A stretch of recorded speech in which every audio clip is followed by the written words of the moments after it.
Bueno, uno de los primeros ejercicios, y es un ejercicio que podemos decir que es clásico, ¿vale? Es el siguiente. Entonces vamos a tener un sistema acá de referencia, ¿ok? En donde pues ya sabemos, esto es una pared, ¿vale? Y aquí tenemos pues bueno, una superficie, sobre la cual se va a desplazar un objeto o un conjunto de objetos. Para nuestro caso lo que vamos a tener acá es un resorte atado directamente a la pared, ¿listo? Vamos a tener que ese resorte tiene una masa, bien, amarrada ahí, ¿ven? En la parte superior vamos a tener otra masa un poco más pequeñita, ¿listo? Y nosotros vamos a aplicar una fuerza sobre esta masita. Entonces vamos a poner las fuerzas de color azul, vamos a poner unas fuerzas de color azul y lo vamos a llamar FDT, ¿ok? A la masa grande, pues bueno, la masa grande la vamos a llamar M1, a la masa pequeña la vamos a llamar M2, ¿ok? El resorte pues tendrá una constante de elongación, una constante de rigidez K, ¿vale? Vamos a suponer que entre la masa 1 y la superficie no existe rozamiento. Entonces aquí vamos a poner que en este punto no hay fricción. ¿Listo? Va a ser una de las condiciones. Pero resulta que en este punto, miren que aquí tenemos una conexión entre la masa 1 y la masa 2. Están tocando sus superficies. Y como no están amarradas, no están soldadas entre sí, no forman una sola masa, sino son masas independientes, quiere decir que en el momento de que las dos masas se desplacen, ¿cierto? Pues van a tener diferentes posiciones, diferentes velocidades, y por ende vamos a tener una fricción entre las dos superficies de la masa 1 y la masa 2. Entonces, vamos a suponer que aquí tenemos un elemento viscoso. Por ejemplo, una película. A ver, aquí puse un botón. Película, ¿cierto?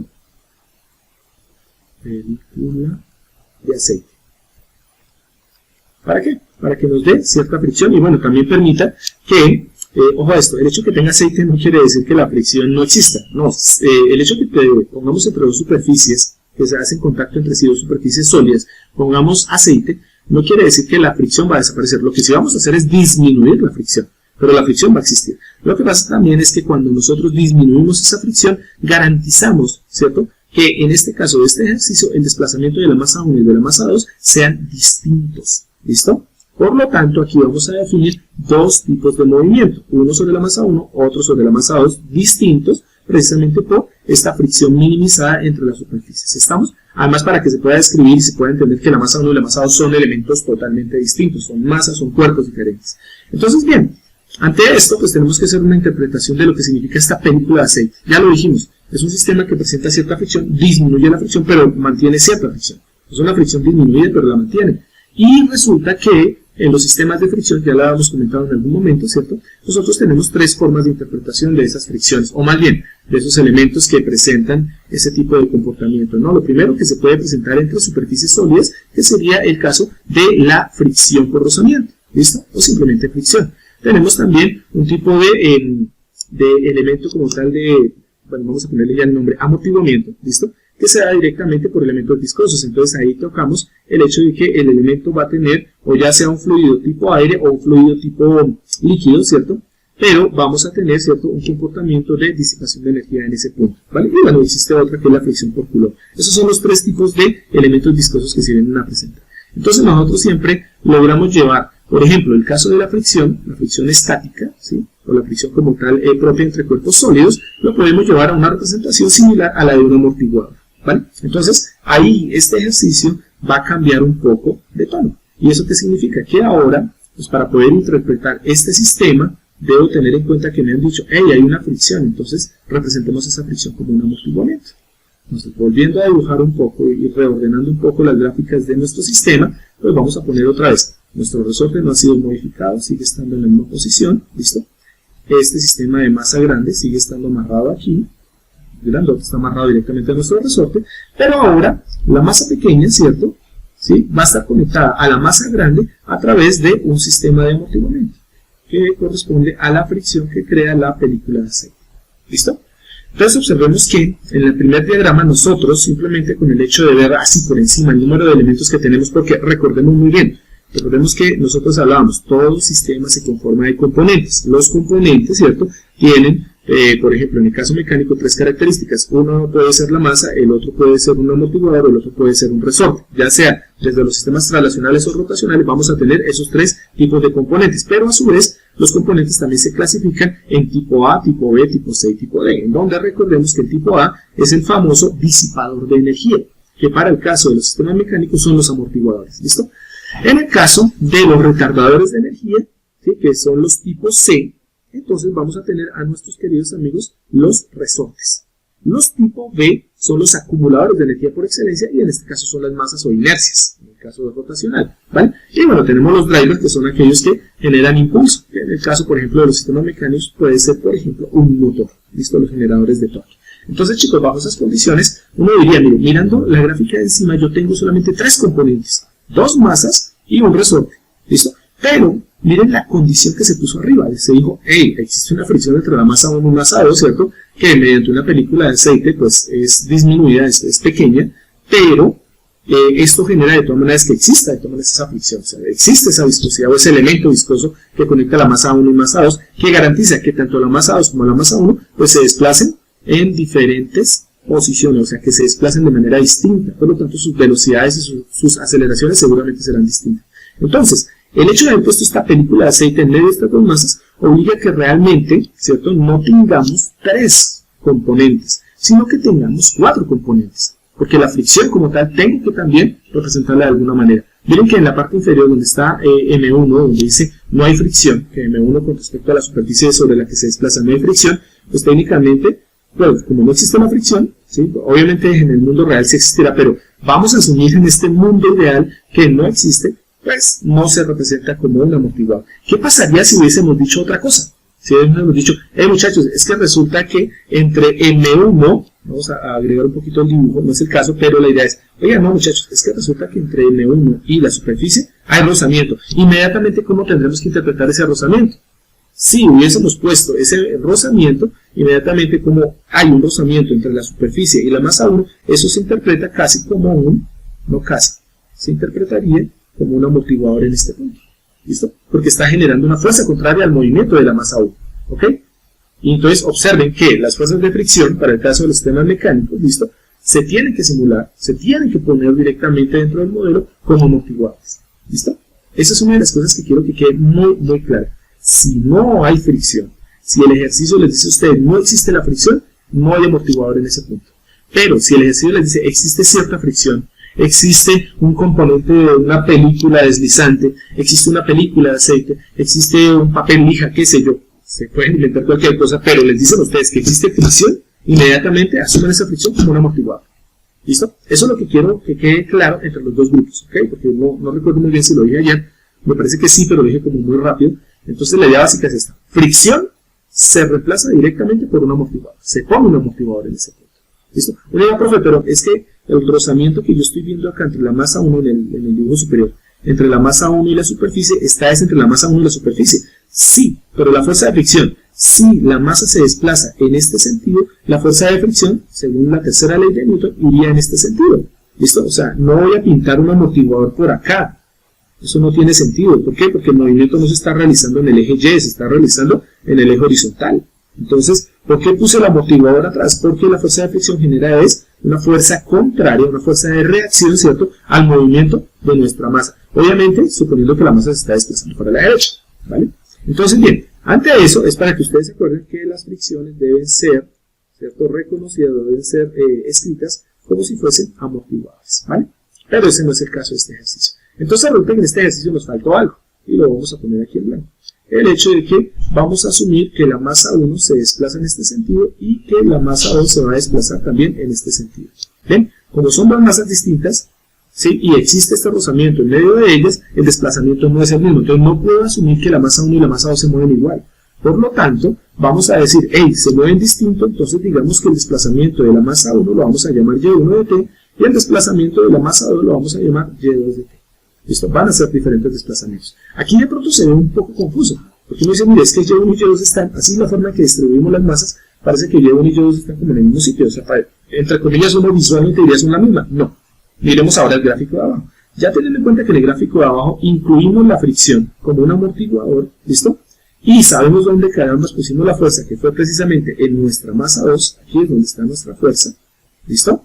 Entonces tenemos la siguiente consideración. Bueno, lo primero es volver a recordar que esta es la masa 1, que tenemos que esta es la masa 2, ¿listo? El componente de fricción no tenía nombre, pues pongámosle nombre, ¿cierto? Siempre lo hemos conocido como la constante de fricción viscosa, en este caso beta o B, y pues nuestro resorte pues, se va a llamar K, ¿listo? Vamos a tener entonces nuestras letras que están definidas de esta manera, y aquí sí ya nos queda más fácil entender qué es lo que significa que la masa 1 se desplace en Y1, ¿cierto? Y la masa 2 se desplace en la posición Y2, ¿ok? Ya el ejercicio tiene más cara. Entonces, por eso me gusta este ejercicio precisamente porque llegamos a un punto donde no hemos incluido la fricción. Entonces, cuando incluimos la fricción, ¿qué hacemos? Ahí ya está, ¿ok? Entonces, miremos que es un sistema de 4 componentes. Como son 4 componentes, pues quiere decir que el sistema debe incluirlos a todos, ¿bien?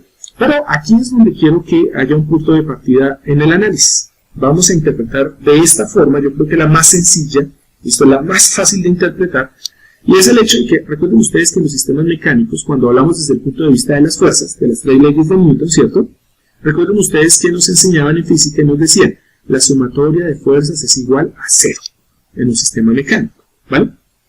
Que es análogo a los sistemas eléctricos, en donde los sistemas eléctricos, las leyes de Kirchhoff nos decían, la sumatoria de las corrientes en un nodo es igual a 0, la suma algebraica de las corrientes en un nodo es igual a 0, o en las mallas, ¿cierto? La suma de los voltajes dentro de una malla, la suma algebraica de los voltajes dentro de una malla es igual a 0, ley de conservación de energía, ¿listo?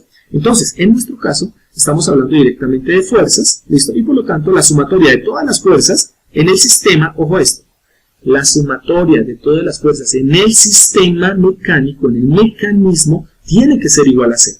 Entonces, esto lo quiero anotar, porque ahí es donde empieza a aparecer la mala interpretación, ¿listo? En física, y de acuerdo a la ley de conservación de energía, ¿listo? Nosotros tenemos que la sumatoria de fuerzas, ¿listo? En cualquier mecanismo tiene que ser igual a 0 para que se conserve la energía. Esto lo que nos está diciendo es energía aplicada a un sistema desde un generador de energía, ¿cierto? Pues va a ser consumida por todos los componentes del sistema que obviamente tengan esa característica de consumo. ¿Bien? Eso sería análogo a tener pues obviamente nuestras leyes de Kirchhoff. Pero resulta que a veces tenemos ese problema, que cuando nosotros llegamos y nos ponemos a sumar todo el sistema, estamos incluyendo tanto los resortes, los amortiguadores como las masas, ¿cierto?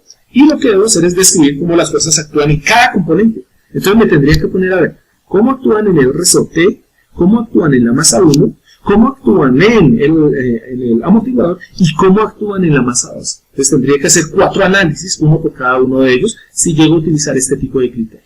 Pero hay un criterio que es más sencillo, y era precisamente el uso de los diagramas de cuerpo libre. Entonces, los diagramas de cuerpo libre se van a centrar específicamente en uno de esos componentes que tenemos ahí, ¿vale? La idea básica es tomar ¿cuál? Tomar directamente el acumulador de energía. ¿Por qué? Porque recordemos nosotros que según la segunda ley de movimiento de Newton, nos dice que sobre una masa, ¿cierto?, que sufre una fuerza en una dirección, vamos a tener una aceleración en la misma dirección. Entonces, bajo ese concepto uno dice, espere, la segunda ley de Newton es la ley de movimiento. Sobre la ley de movimiento es que se hace precisamente el análisis de energías. Y como vamos a aplicar un criterio de conservación de energía, pues técnicamente debemos pararnos sobre la masa. Y por eso normalmente se hacen los análisis sobre la masa. Aparte de eso, porque como es el sistema acumulador de energía, pues también es el que va a aportar la derivada de mayor orden de todo el sistema mecánico. Y nosotros es mejor que partamos directamente desde la derivada de mayor orden. ¿Listo? Eso es otra razón de por qué se hace. Entonces, si vamos a utilizar el criterio de los diagramas de cuerpo libre, nos vamos a centrar en las masas para el caso translacional o en las inercias para el caso rotacional. ¿Listo? Por eso tenemos que determinar cuántas masas hay y cuántas inercias hay. Como vamos a trabajar fuerzas y no energías, en este sistema lo que vamos a tener en cuenta es lo siguiente. Cada masa aporta una ecuación diferencial. ¿Listo? Por lo tanto, en este sistema tenemos 2 masas, por lo tanto, lo mínimo que debo obtener, y de posible lo que debo obtener, son 2 ecuaciones diferenciales. ¿Listo? Entonces, por lo tanto, debo hacer un análisis sobre las masas. Esas masas van a servir como, nosotros llamamos, como elementos de referencia. O sea, a partir de ellas es que vamos a analizar las fuerzas sobre ellas. ¿Listo? Eso es lo que quiero claro, que quede muy claro. Si utilizamos diagramas de cuerpo libre, como vamos a utilizar como referencia a las masas, nos vamos a parar en cada masa, ¿sí? Y lo que vamos a hacer es analizar las fuerzas alrededor de esa masa. ¿Okay? Y esa es otra forma de poder trabajar los sistemas, ¿cierto?, en sumatoria de fuerzas. ¿Ok? Nos vamos a parar alrededor de la masa y miramos qué fuerzas actúan alrededor de ella. ¿Bien? Es exactamente lo mismo que hacer la sumatoria de todas las fuerzas, ¿sí? Pero pues, como nos centramos en un punto de referencia que son las masas, va a quedar mucho más fácil interpretar las ecuaciones. Ok, no puedo ver en este momento la pantalla más o menos cuántos hay. ¿Si están todos o no? Creo que habemos 11. Ah, caramba. ¿Será que el resto ya canceló sin haber visto la materia? Vea pues. Ok, entonces, gracias. Entonces, bien, observen porque a partir de acá es donde empezamos a hacer la buena interpretación y la buena obtención de una ecuación, ¿listo? O del conjunto de ecuaciones que nos toca. Bien, aquí nos vamos a parar en lo siguiente. Este es mi cursor, acá está. Vamos a analizar desde las dos masas y por lo tanto pues vamos a hacer un diagrama de masas, ¿listo? El diagrama de cuerpo libre de nuestras famosas masas. Pues vamos a tomar este punto, vamos a crear nuestra masa M1 por acá, ¿listo? Y nuestra masa M2 acá. Va a ser un poquitico más grande que lo que le hemos hecho aquí. ¿Ok? Entonces tenemos nuestra masa M1 acá, tenemos nuestra masa M2 acá. ¿Me siguen? Sí, señor. Vale. Ok. Entonces, vamos a ir, ¿no? Vamos a hacer el análisis, es decir, vamos a tomar como referencia a nuestra masa 1. ¿Listo? Observemos los elementos que actúan sobre la masa 1. Cuando nosotros nos vamos al diagrama, este segundo diagrama, vamos a poner que este es el diagrama número 2. Cuando nos vamos al diagrama número 2, nos damos cuenta que alrededor de la masa 1 actúan dos fuerzas. ¿Cuáles son esas fuerzas?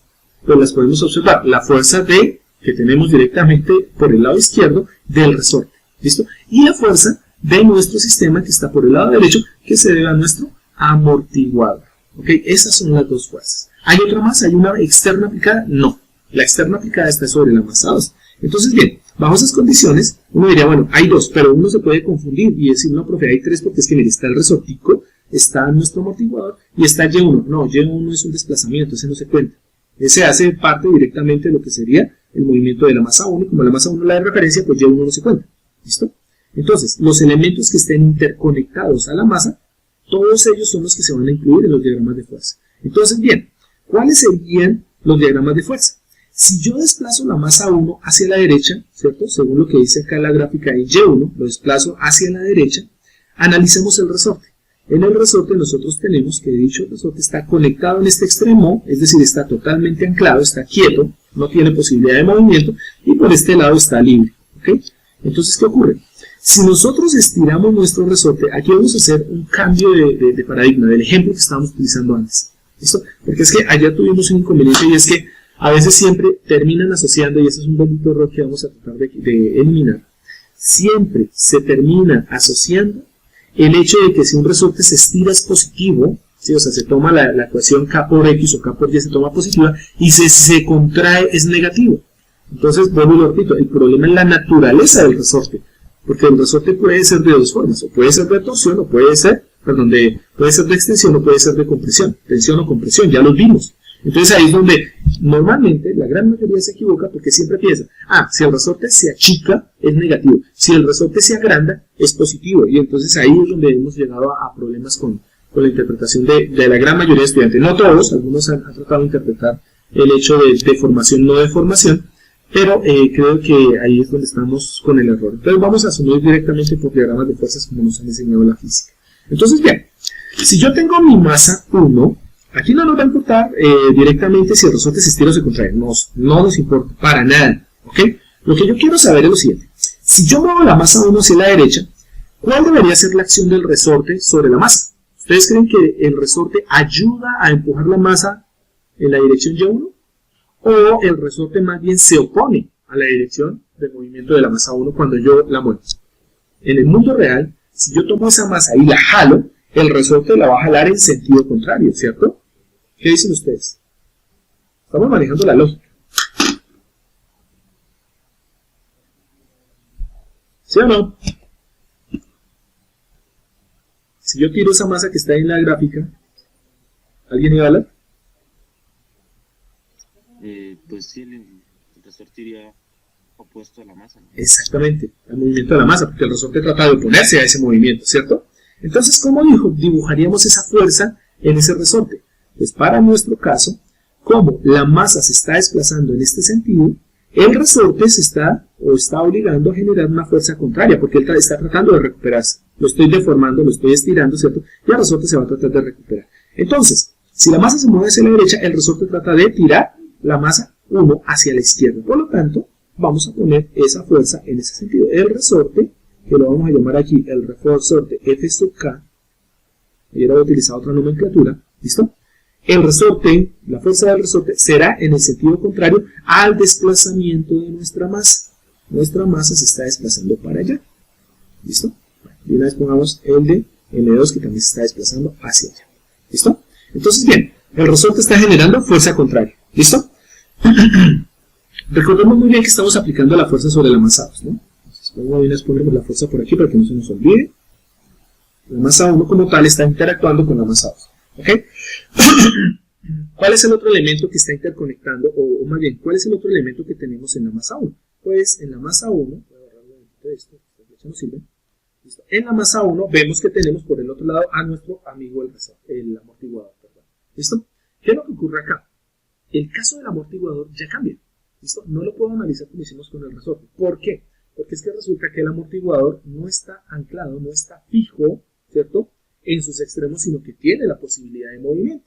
Como él tiene la posibilidad de movimiento, quiere decir que nosotros tenemos este amortiguador flotante, es decir, este amortiguador depende de los movimientos de M1 y M2. Eso significa que este amortiguador depende de Y1 y de Y2. ¿En qué sentido? Miremos dónde se aplica la fuerza. La fuerza se está aplicando sobre la masa 2. Si yo tiro la masa 2, ¿cierto?, la masa 2 se desplaza hacia la derecha. La masa 2 estira a quién, o jala a quién, jala al amortiguador. ¿Y el amortiguador jala a la masa 1, sí o no? Sí. Exacto. Qué pena con ustedes que les pregunte, pero es que aprovecho para tomar agua porque estoy ya disponible. Entonces, si yo tengo la fuerza en la masa 2, tiro la masa 2 se desplaza Y2.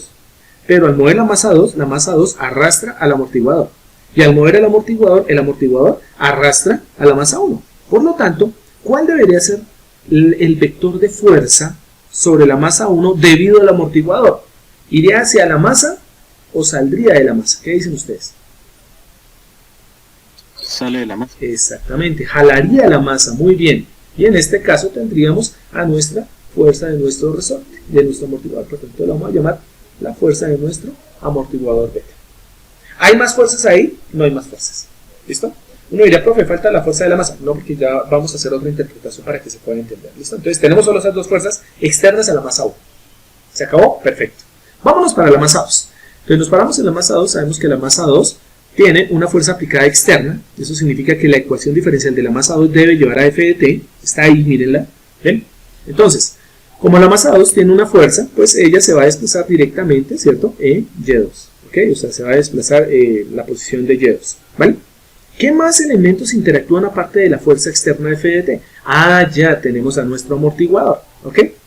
Hagamos otra vez el ejercicio. Tomamos nuestra masa número 2 o la masa 2, la empezamos a jalar con una fuerza de f de t, ¿cierto? La masa empieza a desplazarse, ¿bien? El amortiguador que está amarrado a la masa, ¿listo?, empieza a generar una fuerza. ¿Hacia dónde la generará? Observen, ojo a esto. Estamos parados en la masa 2 ahorita, estamos analizando desde la masa 2. Cuando estamos parados sobre una masa, ¿cierto?, vamos a ver la acción de las fuerzas alrededor de esa masa. Supongamos que M1 está quieta, ¿listo? ¿Qué pasa cuando empezamos a estirar a M2? Pues cuando empezamos, perdón, a estirar no, a jalar a M2 y esta se desplaza hacia la derecha, ¿cierto? El amortiguador que está estático, que está quietico, ¿cierto?, empieza a generar una fuerza sobre la masa 2. ¿Qué creen ustedes que hace sobre la masa 2? ¿La ayuda a empujar o más bien la empieza a frenar? Es decir, la dirección iría también hacia la derecha o más bien la dirección iría hacia la izquierda tratando de oponerse a la fuerza aplicada de F de t. Se opondría a la fuerza. Exactamente, claro, porque es que resulta que precisamente el amortiguador está tratando de alar hacia atrás a nuestra masa 2 una vez que empezamos a impulsarla. Obviamente después de un tiempo, el amortiguador lo que va a hacer es que la masa 2 se va a mover, el amortiguador también se mueve y la masa 1 también se mueve y el resorte también se estira y todo eso, ¿no? Pero en un principio, como estamos parados en la masa 2 y no nos importa lo que pase en la masa 1, ¿cierto? Entonces yo digo, como no me importa qué pase en la masa 1, asumamos que está quietico, a ver qué pasa. ¿Listo? Entonces, por acción de la fuerza en la masa 2, de la fuerza F de t, pues vamos a tener una fuerza de reacción de nuestro amortiguador que nos dice que esa fuerza se va a presentar en sentido contrario. ¿Listo? Observen que pusimos el F de B acá, la fuerza del amortiguador en este punto, observando que entre las masas, pues obviamente vamos a tener que los vectores van a ser distintos, ¿no? Bien, o sea, mientras en la masa 1 va hacia afuera, ¿listo? Hacia la derecha más bien, en la masa 2 va hacia la izquierda, ¿listo? Y son fuerzas externas, tienen que ir en ese sentido. Entonces, bien, bajo esa condición, y aquí es donde vamos a romper un poquito el paradigma, vamos a definir las fuerzas que hay en los elementos que interconectan, ¿vale? En la fuerza del resorte no me interesa porque no está interconectando dos masas, sino está conectando una, entonces esa la vamos a describir ahora, pero aquí hay un elemento en donde yo quiero definir de una vez la fuerza para que me quede más fácil hacer la ecuación diferencial, ¿listo? Entonces me voy a parar sobre todos los elementos que estén conectando masas entre sí. Si hubiese sido un sistema rotacional, me voy a parar en los elementos que estén conectando inercias entre sí, ¿vale? Entonces, en este caso observemos que el elemento que conecta a estas dos masas es este amortiguador. Entonces voy a definir la fuerza en el amortiguador, ¿listo? Como la fuerza la estoy aplicando aquí, en este punto, ¿listo? Quiere decir que estoy jalando desde la masa 2, estoy jalando al amortiguador y el amortiguador después jala a la masa 1, quiere decir que el primer elemento que se va a presentar de desplazamiento es Y2. Y2 es el primero. Entonces asuman que las masas están quietas. En el momento que ustedes tiren aquí la masa 2, ¿quién se mueve primero? La masa 2 es la primera que se mueve. O sea, ¿quién va a aparecer primero entre Y1 y Y2? Aparece primero Y2. ¿Listo? Claro. Si la fuerza la apliqué en la masa 2, la fuerza aparece primero en Y2. O sea, el primer desplazamiento que se va a generar es Y2. Y tiempo después pues, va a aparecer el desplazamiento Y1. Eso quiere decir que como Y2 aparece primero que Y1, el amortiguador primero se va a mover aquí en este extremo y después se va a mover en este extremo. Entonces, bajo esa condición, ¿cómo definimos la fuerza en el amortiguador? Esa es muy sencilla. La fuerza en el amortiguador termina siendo igual, ¿listo? Directamente a la constante de fricción viscosa beta multiplicado, recordemos que la fuerza en los amortiguadores va a ser igual a la constante de fricción multiplicado por la velocidad, ¿no? O sea, por la primera derivada del desplazamiento. Entonces, la primera derivada del desplazamiento, pero como el amortiguador depende de dos desplazamientos, lo que va a aparecer aquí es que la fuerza en el amortiguador va a ser igual a la constante de fricción viscosa o la constante de viscosidad beta multiplicada por la diferencia de las primeras derivadas, la diferencia de velocidades entre los desplazamientos que hay. ¿Listo? Como el primer desplazamiento que se presenta es Y2, entonces la primera velocidad será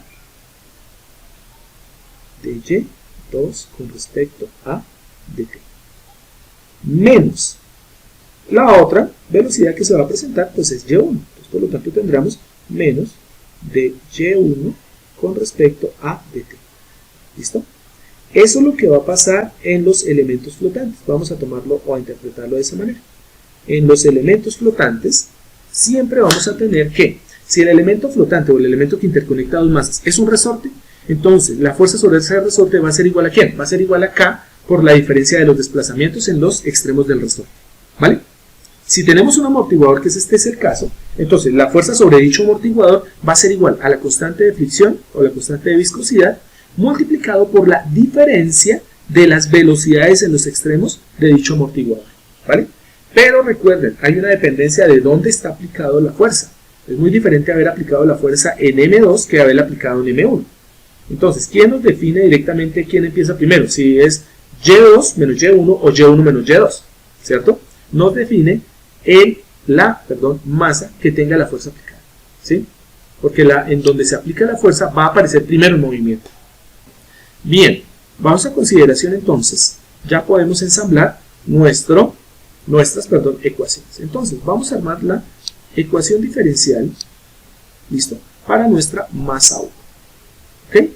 La ecuación diferencial para la masa 1 es simplemente tomar, pues, el siguiente criterio. Como estamos en la masa 1, esto significa que, ojo, no estamos haciendo un análisis sobre todos los elementos, estamos en la masa 1.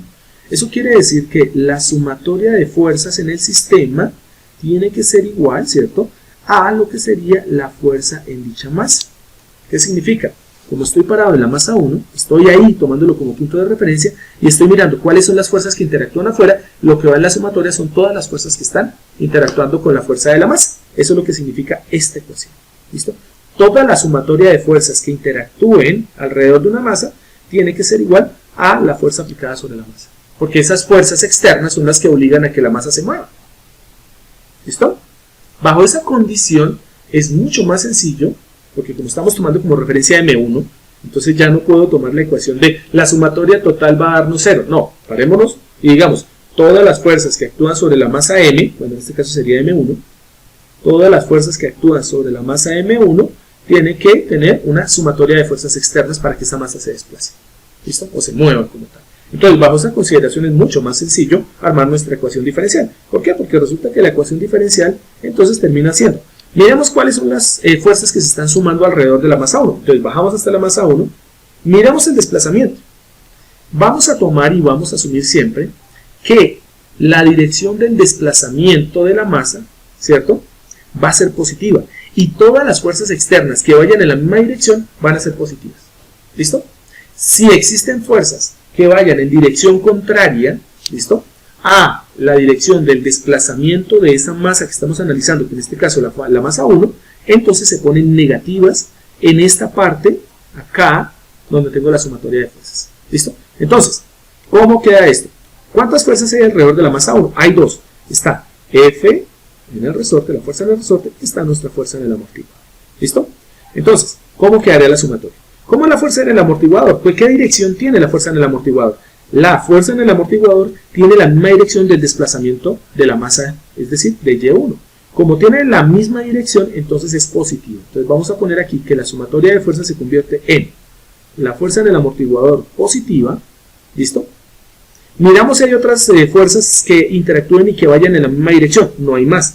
Por lo tanto, ahora miramos la fuerza en el resorte y vemos que la fuerza en el resorte, la dirección de esa fuerza es contraria a la dirección del desplazamiento. Por lo tanto, la tomamos como negativa. Entonces, menos, ¿cierto?, la fuerza en el resorte. ¿Estamos? Entonces, bajo esa consideración, ¿qué tenemos ahora? Ya tengo las dos fuerzas, no hay más. Entonces, esta sumatoria de fuerzas tiene que ser igual a la fuerza en la masa. Estamos analizando que es nuestra masa 1. Y ahora sí, vamos a empezar a poner los componentes. Entonces, ¿cuál es la fuerza del amortiguador? Y miren por qué describimos de una vez la fuerza en el amortiguador, porque ya simplemente reemplazar ese término. Entonces, bajo esas condiciones, miremos que la fuerza en el amortiguador ya la hemos definido como beta, factor de la velocidad, ¿cierto?, Y2 menos la velocidad Y1. ¿Listo? Y esta es nuestra fuerza en el amortiguador. Y a eso le restamos la fuerza en nuestro resorte. ¿Listo? La fuerza en el resorte, recordemos muy bien, la fuerza en el resorte está definida como K por X. Olvídense de los signos. Aquí ya no hay necesidad de los signos porque los vectores nos van a dar los signos por defecto. ¿Listo? Miren que esta manera de interpretar es mucho más fácil porque al hacer estas flechitas de las acciones de las fuerzas, nos salvamos de tener que utilizar signos, los signos de las ecuaciones de cada uno de los elementos. Entonces, ¿qué significa? La fuerza en la masa siempre será masa por aceleración, o sea, masa por la segunda derivada de la posición. La fuerza en un amortiguador siempre será la misma, la constante de viscosidad multiplicada por la velocidad. ¿Listo? O sea, por la primera derivada de la posición. Y la fuerza en un resorte siempre será K por X o K por Y. Así, positivo. Y se quitan el problema y no tenemos problemas con los benditos signos, que es el problema real de armar las ecuaciones. Entonces, menos, este menos de acá queda aquí, y la fuerza en todo resorte pues se termina siendo K por la constante multiplicado por el desplazamiento. Como el resorte está dependiendo solamente, en el caso del diagrama de cuerpo libre de M1, solo depende de Y1, entonces técnicamente será menos K por Y1. ¿Listo? Y todo esto termina siendo igual a la fuerza de la masa. Y la fuerza de la masa pues ya la conocemos, que es la masa multiplicada por la aceleración, y en este caso sería la segunda derivada, la segunda derivada del desplazamiento de la masa 1, que es Y1, con respecto a dt2. Y esa es nuestra primera ecuación diferencial. Ahorita la arreglamos para que quede en forma de un sistema de ecuaciones, ¿vale? Bien, ahora armemos la ecuación diferencial de nuestra masa 2. Entonces, para la ecuación diferencial de nuestra masa 2, vamos a hacer el mismo elemento. Vamos a decir simplemente la sumatoria de fuerzas externa, ¿listo?, en el sistema tiene que ser igual a la fuerza que desarrolla nuestra masa 2. Es decir, como estamos parados en la masa 2, Aquí estamos, ¿listo? Entonces, la fuerza que se desarrolla de movimiento en la masa 2, según la segunda ley de Newton, ¿listo? Tiene que ser igual a toda la sumatoria de fuerzas que estén alrededor de ella. ¿Bien? Entonces, ¿esto a dónde nos lleva? Esto nos lleva a describir la siguiente sumatoria. ¿Quiénes son las fuerzas externas a la masa 2? Las fuerzas externas a la masa 2 son F de T y F de B. ¿Listo? Por lo tanto, miramos su dirección. Como la masa 2 se desplaza hacia la derecha, ¿cierto? Y vemos que la fuerza aplicada a F de T también se desplaza a la derecha, quiere decir que F de T es positiva. Entonces aquí nos quedaría F de T, que sería una de las fuerzas, la primera fuerza aplicada sobre la masa 2, y vemos que F de B tiene sentido contrario. ¿Sí lo ven? Sobre la masa 2, la dirección de F de B es contraria a Y2, por lo tanto la pongo negativa porque va en sentido contrario. Y pongo menos F de B. ¿Listo?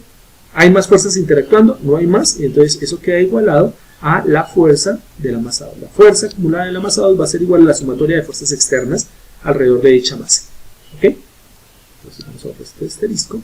Y ahora sí, empecemos a reemplazar los valores. Entonces, la fuerza F de T, pues se sigue llamando F de T. ¿Listo? Menos F de B. Miren que el signo ya no me importa porque el signo ya lo tengo en la ecuación. Entonces, simplemente miro quién es la fuerza en el amortiguador. La fuerza en el amortiguador es beta por dy2 menos dy1. Entonces lo pongo exactamente igual. Menos beta factor de dy2 con respecto a dt menos dy1 con respecto a dt. Cierro. ¿Hay más fuerza? No. Y entonces esto queda igualado a la fuerza de la masa 2, y la fuerza de la masa 2 está descrita por la segunda ley de Newton como la masa mod 2 multiplicada por la segunda derivada de la posición de la masa 2, y la posición de la masa 2 es y2, de y2 con respecto a dt2. Y tengo mi segunda ecuación diferencial. Ahora las ordeno, ya tengo dos ecuaciones diferenciales porque tengo dos masitas, ¿listo? Ya verifiqué que las fuerzas fueran correctas, ya verifiqué como tal que se aplicara la sumatoria de fuerzas alrededor de la masa, se reemplacé los valores y ya no tengo problemas con los signos. Ahora lo que tengo que hacer es reordenar estas ecuaciones. Entonces, bien, vamos a hacer un reordenamiento de las ecuaciones. ¿Vale? Vamos a ponerlos aquí en qué colorcito. Todos en rojo. ¿Listo? Entonces, el sistema de ecuaciones, vamos a cambiar en este sistema de ecuaciones, ¿listo? La notación de Lagrange, o sea, ese dy sobre dt lo vamos a cambiar por los términos y punto. ¿Listo? Y' o y punto como tal de la notación de Newton, para pues que nos quede un poco más, digamos, condensado, no hay problema. Entonces, bien, vamos a las consideraciones, vamos a tomar la ecuación del diferencial de la masa 1 y la vamos a ordenar para que nos quede bien, ¿no? O sea, que nos quede una ecuación tal como la conocemos nosotros. ¿Se acuerdan? Que vamos empezando desde las derivadas de mayor orden y vamos bajando hasta que terminemos con los términos independientes. Entonces, para la primera ecuación, la derivada de mayor orden es esta, ¿no? La derivada 2 de y1. La vamos a poner aquí de primeras. m1 multiplicado por, ahí dijimos que íbamos a utilizar la notación punto, ¿no? Entonces, m1 por y1 punto, que significa la segunda derivada de y1, ¿cierto? ¿Qué seguiría? Seguirían los que tienen la derivada de y, ¿no? Entonces, como vamos a dejar todo a un lado, entonces miren lo que tenemos. Esto que tenemos acá, este b de y2 de t menos de y1 de t, que está positivo, pasaría negativo al otro lado, ¿sí o no? Pasaríamos al otro lado porque vamos a despejar todas las derivadas en una parte de la ecuación. Entonces, ¿qué significa? Que si yo paso este b de y2 de t menos de y1 de t al otro lado, quedaría restante. ¿Listo? Eso significa que esto sería lo mismo que si yo tomase directamente y pasase la ecuación al otro lado y dijese más beta factor de, al tomar esta ecuación beta de y2 de t menos de y1 de t, pasarlo al otro lado y que quede negativa, yo la puedo volver positiva si invierto la posición de estos dos elementos dentro del paréntesis. O sea que beta termina siendo beta por y1 punto menos y2 punto, ¿listo? Y este menos ky que está a este lado pasa al otro lado de la ecuación y nos queda ya no menos ky1 sino más k por y1, y todo eso queda igualado a 0. Ingeniero, Señor. ¿qué pena ahí en donde está el beta no sería y2 menos y1? No, sería y1 menos y2. Yo sabía que iban a ir por ese lado. Espérame, sí. Bueno, espere que no nos quede duda. Me voy a meter en otra página aquí rápidamente. A ver, no, espera. Voy a utilizar... No, ya vi que le cambió el signo al B, sí, qué pena. Sí, lo que hice directamente fue invertir... Bueno, Por eso le digo, cuando pasamos este beta, que está aquí al lado izquierdo de la ecuación, aquí en la parte superior, que estoy señalando con el cursor, cuando pongo este beta, al pasar al otro lado me quedaría menos beta, ¿cierto? Me quedaría menos beta por dy2 menos dy1. Pero pues lo que hago simplemente es cambio el signo a positivo cambiando la posición de los términos, ¿no? ¿Sí o no? ¿O hay alguien que todavía tenga la confusión de por qué pasó esto? No hay problema, lo hacemos. ¿Alguien le quedó la duda? Hola, hola. Bueno, por si las dudas, de pronto les da pena. Entonces pónganle cuidado. Voy a tomar otra vez la ecuación y voy a hacer el reemplazo. Esto es simplemente de aquí una operación matemática rápida. Beta por dy2 dt menos dy1 sobre dt, eso es lo que tenemos en la parte superior, menos ky1 es igual a m1 por la derivada 2 de y1 con respecto a dt2. ¿Listo? Entonces vamos a pasar todo al otro lado. Entonces, ¿qué hacemos? Simplemente este beta pasa como negativo, este menos k pasa como positivo. ¿Eso qué significa? Que 0 es igual a m1 d2 de y1 con respecto a dt2, ¿cierto? Este más beta pasa como menos beta, entonces nos queda menos beta factor de y2 sobre dt menos de y1, de y1 sobre dt, y este menos pasa como más, entonces más ky1. Entonces observen que nos queda este menos, que está acá, ¿no? Vamos a ponerle un rojito. Nos queda este menos que está acá. Entonces, ¿qué podemos hacer? Pues que si ustedes hacen las operaciones algebraicas, saben que esto nos daría 0 es igual a m1 de 2y1 con respecto a dt2, ¿cierto? dt2. Este quedaría menos beta de y2 con respecto a dt. Y este menos por menos nos da más beta por de y1 con respecto a dt más k por y1.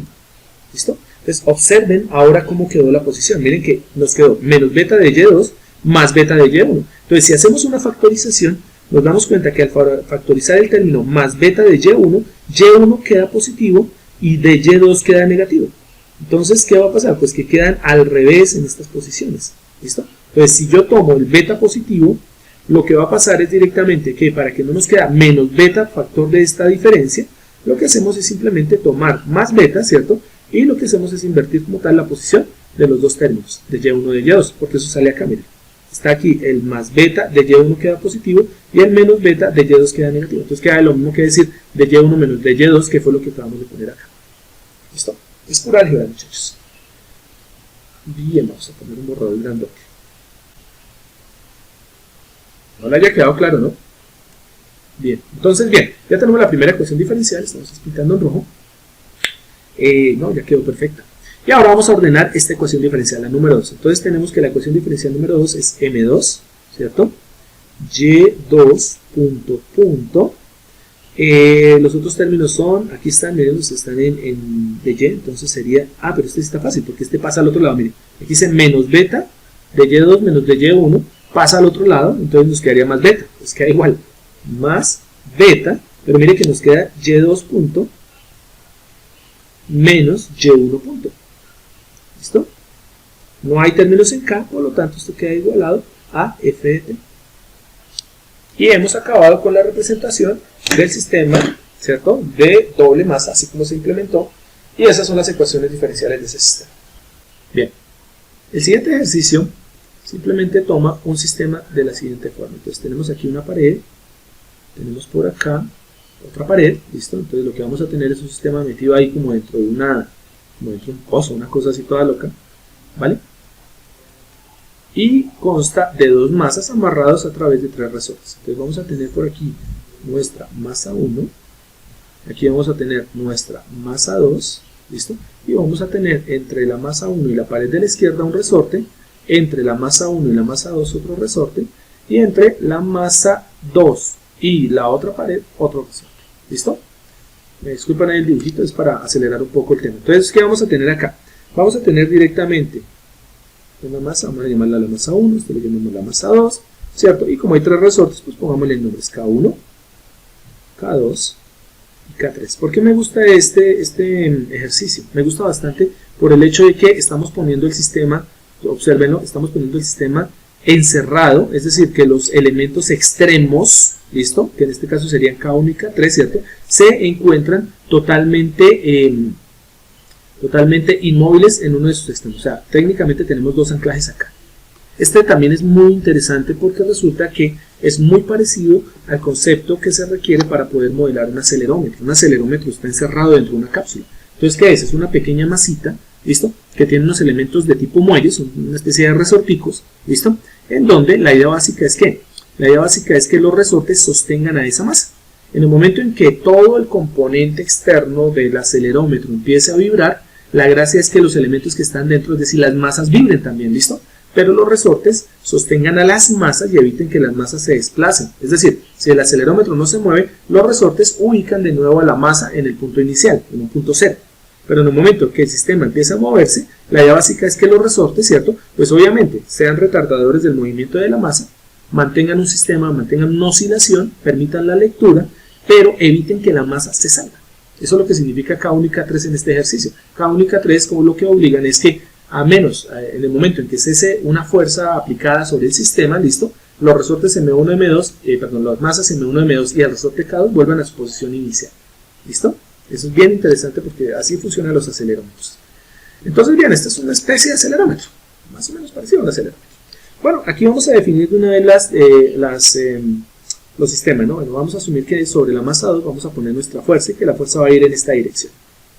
¿Listo? Entonces aquí tenemos nuestra fuerza F de T. Mira que se parece al anterior, solo que aquí este resorte está como raro. Vamos a ver qué efecto tiene ahorita que hagamos el análisis de diagramas de cuerpo libre. Entonces, si empujo la masa en este sentido, pues vamos a tener desplazamiento de la masa 2 en este sentido y obviamente la masa 1 después de un tiempo tendrá también este sentido. Para la masa 1 pues asumimos que el desplazamiento es Y1, para la masa 2 asumimos que el desplazamiento es Y2. ¿Ok? Ya tenemos todos los componentes. Aquí no hay necesidad de agregar ningún otro porque vamos a asumir que no hay fricción. ¿Listo? Entonces aquí vamos a poner no hay fricción entre las masas y la superficie. ¿Ok? Entonces como no hay fricción, pues técnicamente no hay amortiguadores. Por lo tanto, el ejercicio ya está muy sencillo de trabajar. Entonces, ¿qué vamos a hacer? Bueno, como no tenemos que hacer ninguna variante, pues saquemos nuestras masas. Entonces volvemos a traer nuestras masitas por acá y hacemos el diagrama de cuerpo libre. Entonces ponemos nuestra masa 1, ponemos nuestra masa 2, ¿ok? Esta será nuestra masa 1, esta será nuestra masa 2, ¿ok? Y empezamos a describir todos los elementos de movimiento que hay alrededor de esto. Entonces nos ponemos en la masa 1. En la masa 1 vemos que fuerzas externas solo hay 2, ¿listo? Fuerzas debidas directamente a un resorte K1 y a un resorte K2. Entonces, ¿qué ocurre cuando nosotros empezamos a desplazar a nuestra masa hacia la derecha? Acá. Listo. Bueno, pongamos una vez también que la masa 2 se desplaza hacia la derecha también en Y2. ¿Ok? Cuando nosotros aplicamos la fuerza sobre la masa 2 se mueve a la derecha. La masa 2 jala el resorte K2. ¿Listo? Y el resorte K2 jala a la masa 1, ¿hacia dónde? Hacia la derecha también. Entonces, la dirección de la fuerza debida al resorte, en azul, la dirección debida a la fuerza del resorte K2 es que K2 está jalando a M1 y eso es lo que hace directamente, ¿cierto? Que nuestro masa 1 se desplaza hacia la derecha. Si el resorte K2 hiciera fuerza al contrario, pues la masa se desplazaría también al contrario. Entonces, miren que el resorte K2 jala a la masa M1 y esto hace que la masa M1 se desplace hacia la derecha, hacia Y1, ¿no? Bien, eso es lo que tenemos acá. Y a esa fuerza la llamamos la fuerza del resorte K2. Tenemos la fuerza del resorte K2 en ese sentido, ¿vale? Y el otro elemento que tenemos de fuerza, pues es el que aplica directamente nuestro resorte K1.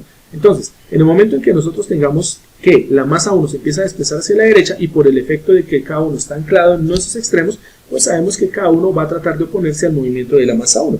Por lo tanto, si la masa 1 se desplaza a la derecha, pues la fuerza K1 tendrá que ser hacia la izquierda. Y aquí tenemos a nuestra fuerza K1. No hay más, por lo tanto pasamos a la masa 2. En la masa número 2 es bien sencillo porque resulta que ya tenemos una fuerza determinada que es esta, nuestra fuerza F de T, que yendo hacia la derecha hace que nuestra masa 2 también se vaya hacia la derecha. ¿Cómo es el efecto del resorte K2? Pues ya sabemos, ¿cierto?, que en los elementos interconectantes, ¿listo?, pues la fuerza de K2 va a ser hacia afuera, ¿no? Entonces quiere decir que va a ser en este sentido hacia la izquierda. Claro, en el momento que nosotros jalemos la masa 2, ¿listo? Si la masa 1 está quieta, el resorte K2 está quieto. Cuando jalemos la masa 2, ¿cierto?, lo que va a hacer el resorte K2 es tratar de oponerse al movimiento de M2. Por eso queda esta función de K2 mirando en ese sentido. Miren que aquí hay algo muy importante y es lo siguiente. Uno ya no tendría que ponerse a hacer este análisis de fuerzas en los elementos flotantes, ya sea resorte o ya sea amortiguador. ¿Por qué? Porque sabemos que con respecto a las masas, el elemento que los conecta termina, ¿cierto?, los vectores de fuerza saliendo de las masas, como que se enfrentan entre ellos dos. Siempre va a terminar haciendo esto. Mírenlo, acá nos ocurrió en este caso, ¿listo? Si nos devolvemos a la página anterior, nos ocurrió también en este caso. Miren FDB, en FDB también las fuerzas quedaron encontradas, mirando hacia el centro, o sea, como saliendo de las masas en sentido contrario, ¿sí? Entonces, bajo ese criterio, pues observen que aquí aplica exactamente lo mismo con el resorte. ¿Listo? Entonces ahí digamos que ya no habría necesidad de ponernos a hacer un análisis, sino simplemente decir, ah, mire, en el punto donde tenemos el elemento conectante, las fuerzas, ¿cierto?, se encuentran. Se acabó el asunto. Muy sencillo de interpretarlo de esa manera. Entonces, bien, esa sería la fuerza en K2. Y aquí era donde les decía que es donde tenemos que tener mucho cuidado con la dirección de K3. Entonces vamos a pintar la flecha en un sentido. ¿Cuál sería ese sentido? Entonces hagamos la interpretación. Cuando yo tomo la masa 2 y la empiezo a desplazar, ¿cierto?, en la dirección de Y2, a partir de que apliqué la fuerza F de T, ¿listo? Observen que aquí debo tener especial cuidado en el hecho de que el resorte K3 no tiene posibilidad de moverse aquí, está anclado. Eso significa que el resorte K3, al estar anclado como este extremo, no se puede mover. Quiere decir que el resorte como tal, ¿cierto?, va a tener que generar en este otro extremo un tipo de fuerza sobre la masa 2. ¿Listo? ¿Cuál sería la fuerza sobre la masa 2 debida al resorte K3? Pues claro, cuando yo empuje la masa 2, ¿cierto?, hacia la derecha, el resorte K3 que está anclado en esa pared, pues va a tratar de generar un movimiento opositor, va a tratar de oponerse al movimiento de M2. Y gracias a eso, ¿por qué? Gracias a que está anclado. Si no estuviese anclado, pues el resorte K3 también se desplazaría con la masa de M2 también hacia la derecha. Pero no, el resorte K3 está anclado, por lo tanto el resorte K3 va a tratar de oponerse al movimiento de la masa 2. ¿Cómo? La masa 2 se desplaza a la derecha, pues K3 genera una fuerza en este sentido. Ahí es donde debemos tener muchísimo cuidado en la interpretación. ¿Ven? Entonces miren, porque yo podría haber pensado que K3 también sale. Y miren lo que pasa con los resortes. K1 sale de M1, FK2 sale de M1 y M2, pero miren que K3 no sale, sino que entra. ¿Listo? Y digamos que tenemos que utilizar un poquito de lógica para poder entender cómo es que funciona el sistema ahí, ¿no?, en esa parte, el punto de unión entre M2 y K3. ¿Ok? ¿Cuántos elementos hay interconectando masas? Solo hay uno. ¿Quién es? Este querido amiguito, que es la fuerza K2. Es la única que está generando como tal ahí la conexión entre las dos masas. Por lo tanto, vamos a describir la fuerza en el elemento que interconecta de una vez. Entonces, ¿cómo podemos definir a K2? La fuerza en K2. Entonces es fácil.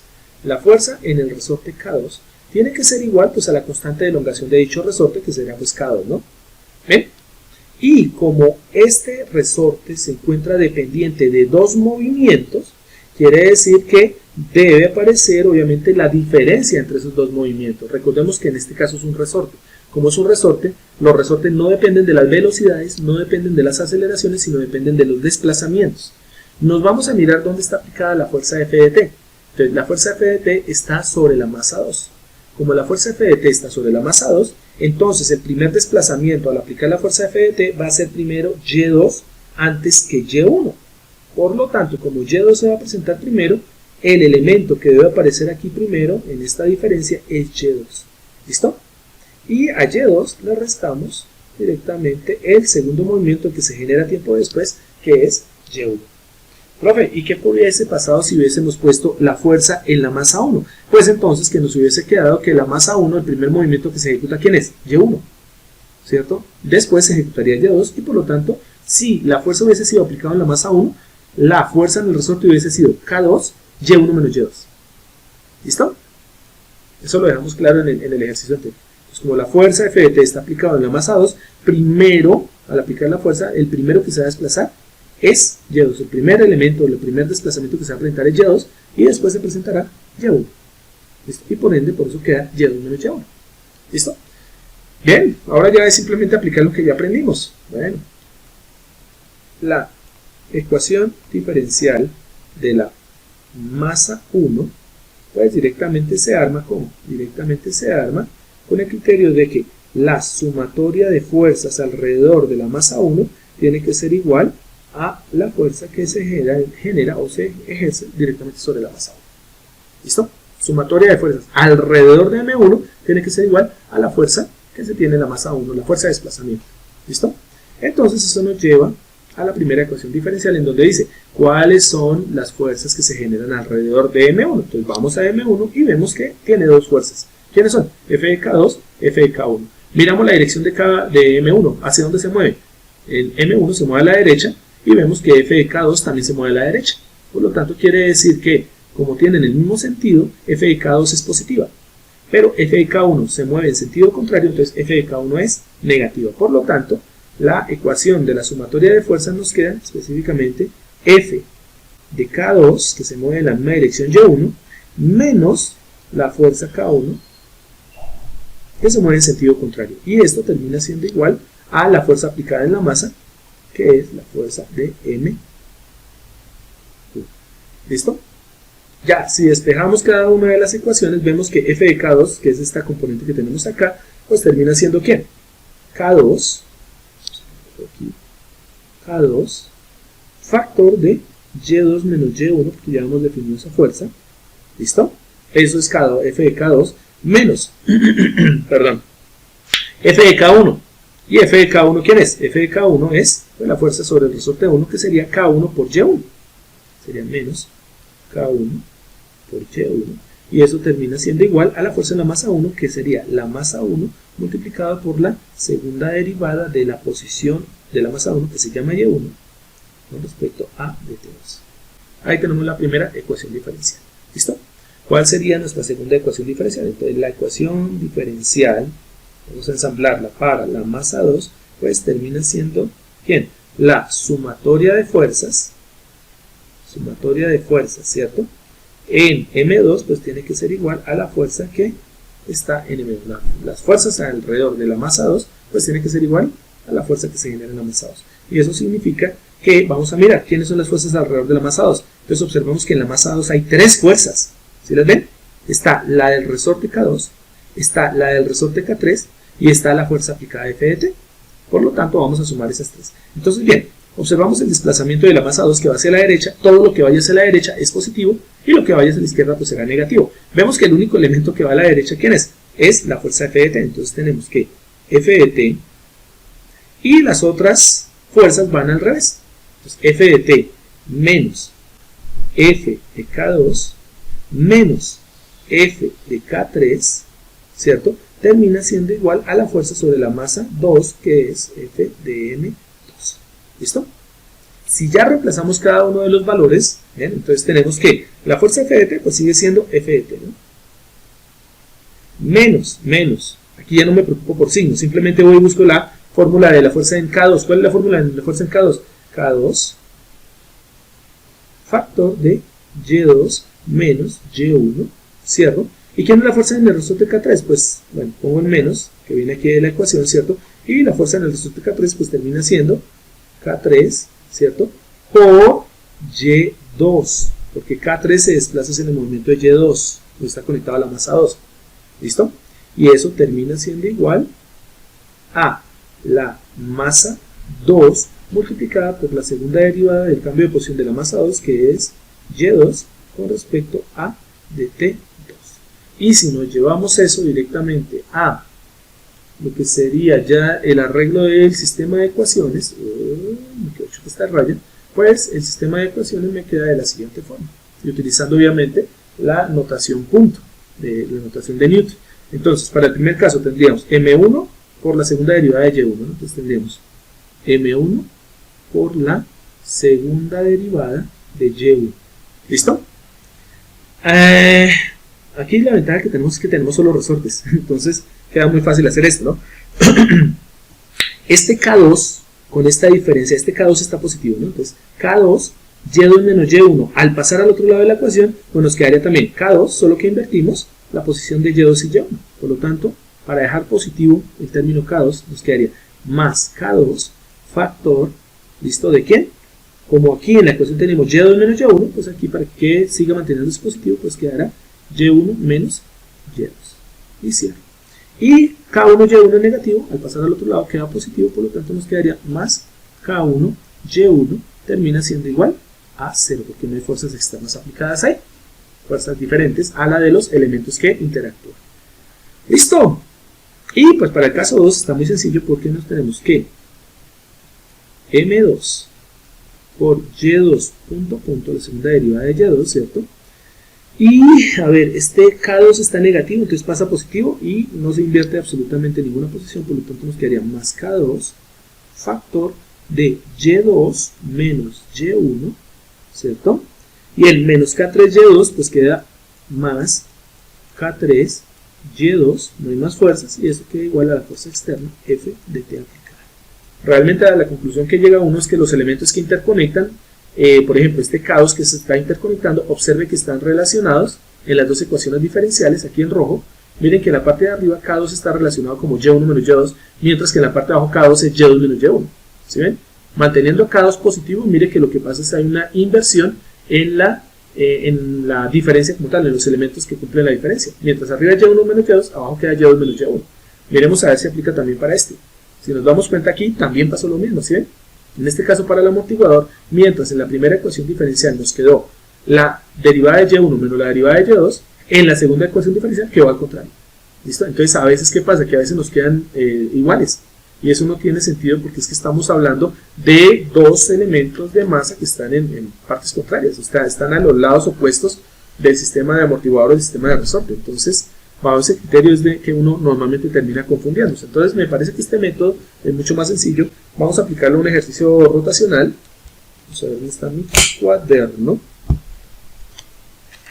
A ver, vamos a hacer de siempre y después hacemos uno más complicadinho. Bueno, pero espérame 5. Lo vuelvo con este.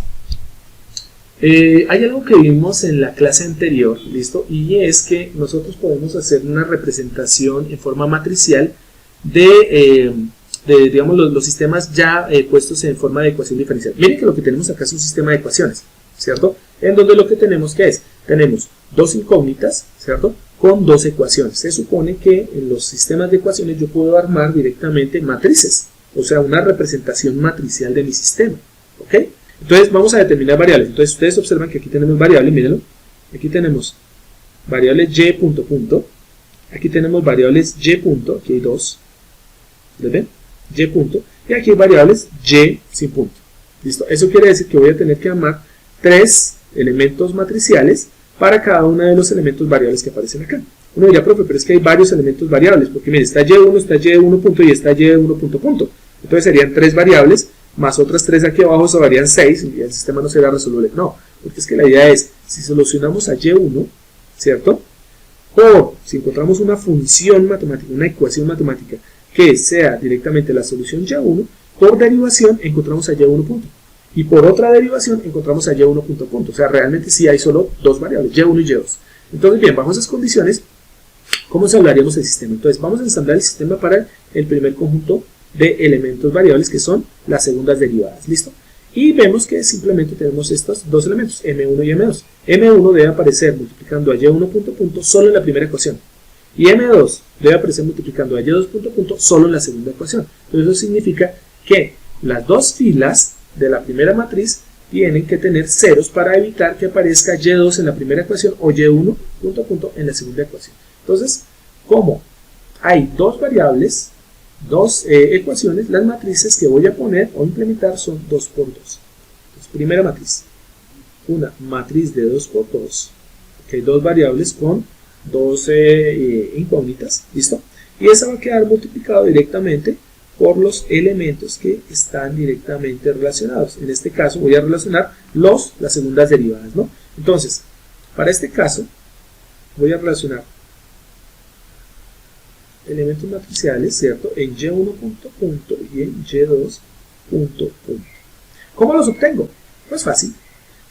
Recuerden que las filas multiplicadas por la columna nos va a dar directamente o bien sea la ecuación 1 para la fila 1, o bien sea la ecuación 2 para la fila 2.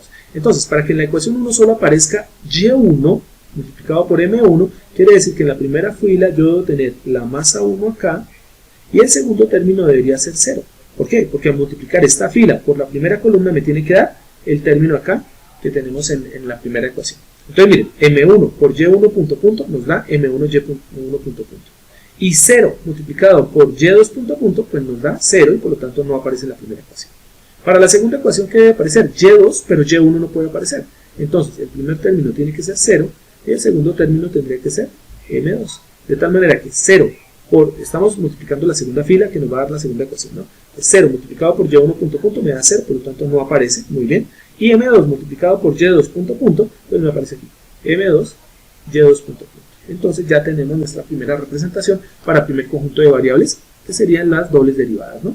Ahora, sumo, a esto le sumo, sigo relacionando dos variables con dos ecuaciones. Por lo tanto, tengo otra matriz de 2 por 2, pero ahora esta matriz 2 por 2 va a tener los siguientes elementos. ¿Qué elementos? Estos elementos se están interconectando. Si ustedes se dan cuenta, nosotros tenemos Y1 punto arriba, pero también tenemos Y1 punto abajo y también pasa con Y2. Entonces significa que en este sistema no va a aparecernos ceros, no debe aparecernos ceros, porque Y1 y Y2 tienen que aparecer en las dos ecuaciones. ¿Ok? Entonces tenemos aquí Y1 punto, y aquí tendríamos a Y2 punto. ¿Vale? ¿Cuáles serían los coeficientes que debo poner aquí en nuestra matriz? Fácil. Y1 en la primera ecuación, o sea, vamos a implementar la primera fila. La primera fila, Y1 queda multiplicado por ¿quién? Por beta positivo, miren, porque queda beta por Y1 positivo. Por lo tanto, aquí queda B o beta. ¿Cómo queda Y2? En la primera ecuación hay Y2, sí, claro. ¿Y cómo queda? Multiplicado por beta, pero negativo, miren. Beta o B por Y2 menos, ¿cierto? O sea, más por menos da menos, por lo tanto, beta es menos B. ¿Cómo quedaría en la segunda ecuación? En la segunda ecuación, Y2 es positivo, por lo tanto, en la posición de Y2, beta queda positivo, y Y1 es negativo, por lo tanto, Y1 es negativo, y ahí nos queda nuestra matriz. ¿Listo? Y a esto le sumamos otra matriz 2 por 2, multiplicado por los otros elementos que aparecen. Como aparecen resortes, en un lado sí y en el otro no, uno dice, miércoles, pues aquí tendría que desaparecer un sistema, ¿no? Entonces, ¿qué deberíamos relacionar ahora? Miren que en estas columnas relacioné Y1 punto punto, Y2 punto punto, o sea, segundas derivadas de Y. Aquí relacioné primeras derivadas de Y, porque aparecen en las dos ecuaciones. ¿Listo? Pero me falta relacionar derivada 0. Entonces vamos a poner acá, ¿cierto? A Y1 y a Y2. Y1, y aquí pondría a Y2. ¿Ok? Entonces, Y1 sí aparece en la ecuación 1 y aparece multiplicado por ¿quién? Por K. Entonces quiere decir, como Y1 aparece, entonces aquí tenemos acá en la primera posición, Y2 no aparece sola, entonces por lo tanto tendríamos un 0 acá. En la segunda ecuación no aparece ni Y1 ni Y2 normalitas, por lo tanto debería ser aquí un 0 y aquí un 0. ¿Listo? Esta matriz tiene algo bien interesante y es el hecho de que tengo una fila completamente de ceros. Entonces, al tener una fila completamente de ceros, yo también podría desaparecer esa fila, o sea, no la necesito, ¿vale? ¿Y por qué no la necesito? Porque simplemente pues no tengo la variable, no tengo ninguna de las dos variables, ¿cierto? En ninguna de las dos ecuaciones. Entonces muchas veces también podríamos reemplazar ese sistema y decir que esta parte de abajo también podría haberse representado como una matriz fila K0 multiplicado por, ¿cierto? La matriz, el vector columna Y1, Y2. ¿Listo? Y esto es totalmente válido.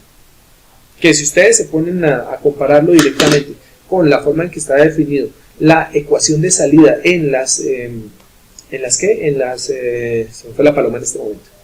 La ecuación de salida en espacio de estados, la representación es vector fila por vector columna en un sistema SISO, ¿no?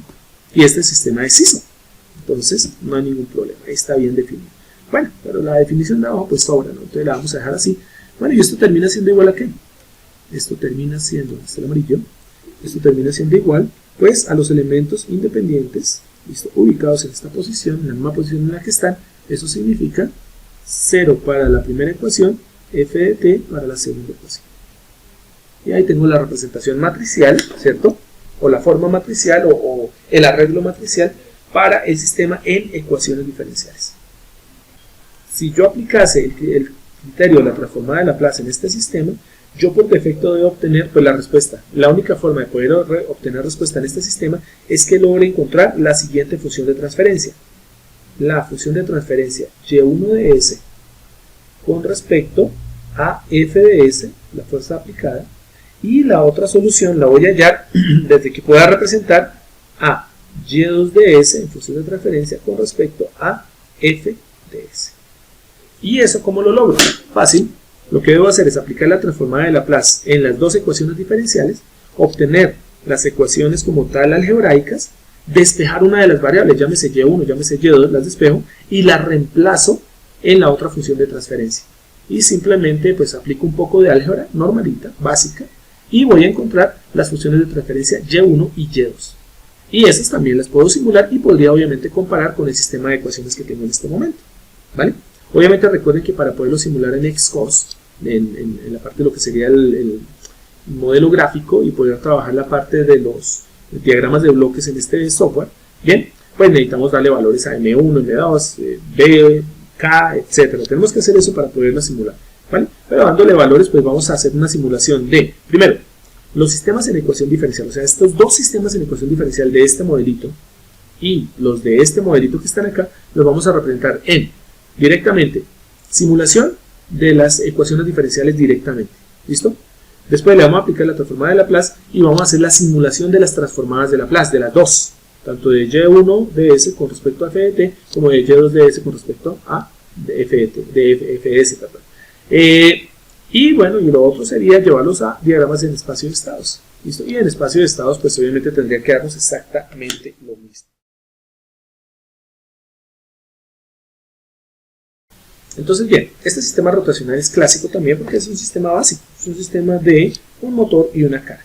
Pues vamos a tener aquí, no voy a dibujar el motor, sino simplemente vamos a asumir que esto que está aquí es un motorcito. Listo, aquí tenemos un motor. Este motor va a estar conectado directamente a través de un eje a un elemento de carga mecánica. Aquí vamos a tener nuestra carga mecánica. ¿Listo? ¿Qué elementos tenemos en este sistema rotacional? Lo primero es que vamos a asumir que nuestro elemento eje, nuestro elemento que conecta el motor a la carga, no es totalmente rígido. Les comentaba a sus compañeros ayer que cuando nosotros conectamos con un eje, un motor a una carga, normalmente si este eje es rígido, vamos a tener de pronto inconvenientes si, por ejemplo, la carga logra frenarse. Cuando una carga, por ejemplo, por el rompimiento de un piñón, porque el mecanismo como tal superó el elemento de fricción mecánica o superó como tal el peso que estaba moviendo, cualquier tipo de inconveniente que se llegue a presentar desde el punto de vista mecánico que obliga a que la carga se detenga, con un elemento rígido, con un eje rígido conectado al motor, pues la carga va a detener al motor. Y aparecen dos cuestiones. Lo primero, que el eje se rompa, ¿listo? Y técnicamente sería lo ideal porque con eso se protege el motor. Obviamente tendremos que hacer después el arreglo mecánico de la parte de la carga y el eje. O lo otro sería que el eje soporte. Si la carga se detiene y el eje soporta directamente la tensión, la tensión por torsión, pues el motor se va a detener. Y al detenerse el motor, saben ustedes que si para el caso del motor eléctrico él se sigue alimentando, pues lo que va a ocurrir es que el motor se va a dañar, se va a calentar, va a generar muchísimo calor y ese calor va a hacer que se destruyan las bobinas y por lo tanto el motor se dañe. Entonces vamos a tener daño de la carga, daño del eje seguramente, ¿listo? Y lo más seguro es que el motor se nos va a partir. ¿Listo? Partir en el sentido que se va a quemar, se va a fundir y pues obviamente vamos a tener una destrucción. Y bueno, en casos más críticos, si el motor era controlado por un sistema electrónico, pues es posible que nuestro sistema electrónico también se reviente. O sea, mejor dicho, tenemos todas las de perder. ¿Ok? Entonces, ¿qué ocurre? Muchas veces lo que se hace es que el elemento que conecta un motor con la carga tenga cierta flexibilidad. ¿Qué significa? No es un eje totalmente rígido. Pues vamos a asumir directamente que tenemos un sistema, un modelo en donde conectamos al motor a la carga con un eje no rígido, no tan rígido, es decir, que presenta cierta elasticidad. Cuando digo cierta elasticidad significa no que vamos a poner un caucho ahí, tampoco, ¿no? Vamos a poner un elemento que, entre comillas, aguanta cierta torsión. Es decir, nosotros podemos coger esa varillita, la podemos torcer un poco, ella se alcanza a flexionar un poco, a doblar un poco, a torcer un poco, pero no se rompe. Esto permite directamente que nosotros podamos transferir carga, o más bien movimiento, torque, del motor hacia la carga, ¿ok? Bajo esa condición, entonces, ¿qué quiere decir? Entonces, ese eje flexible indica que ahí tenemos algo muy parecido a algo que se conoce como resorte torsional. ¿Listo? Por lo tanto, vamos a tener el motor conectado a la carga con un resorte torsional. ¿Ok? Si manejamos eso, quiere decir que vamos a asumir directamente que este motor tiene una inercia y que vamos a llamar inercia del motor, y su m. Está rotando, recordemos que son masas rotando. Entonces, nuestra carga, que también rota, pues va a tener una inercia que la vamos a llamar I sub L, que es inercia de la carga. ¿Listo?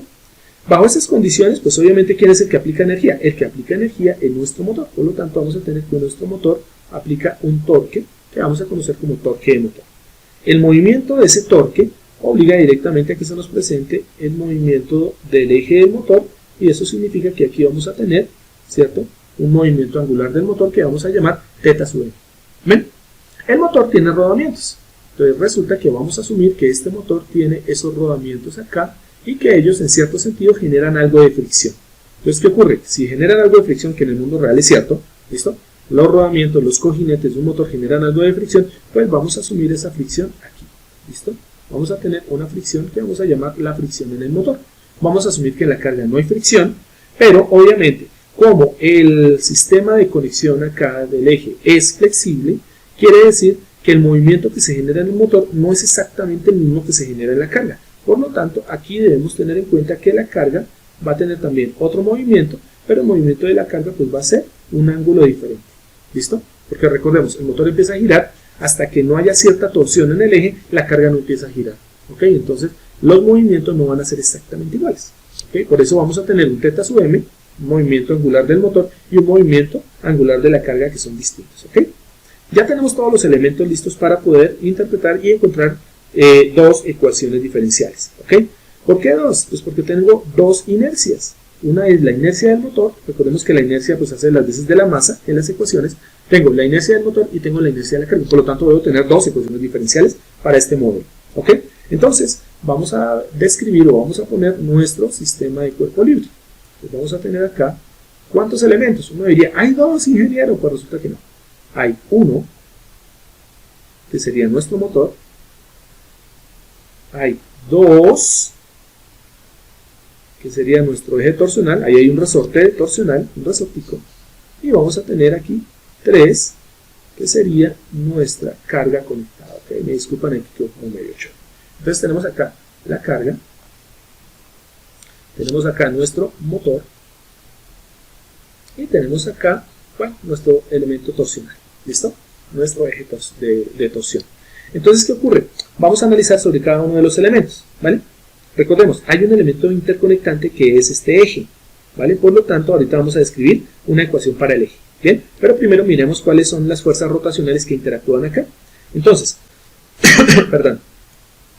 Si asumimos que nuestro motor, que genera un torque, miren, y esto es importante como les decía ahorita, ojo, ¿quién va a generar la fuerza? ¿El motor o la carga? El motor.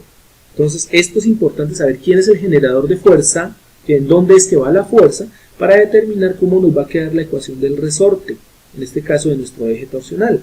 ¿Listo? Debemos tener mucho cuidado porque en los ejercicios que hacíamos nosotros aplicábamos la fuerza era en la masa 2. Aquí miremos que en los sistemas torsionales, en los sistemas, rotacionales, ¿cierto? Debo tener en cuenta dónde caramba está el impulsor, el elemento que genera movimiento, en este caso un motor. Entonces ahí es muy importante tenerlo en cuenta, ya lo veremos por qué. Entonces tenemos que este motor genera un torque de motor, un par motor, ¿cierto? Y obviamente él va a tener pues un movimiento de ese eje. Ese movimiento lo asumimos que va en este sentido. ¿Listo?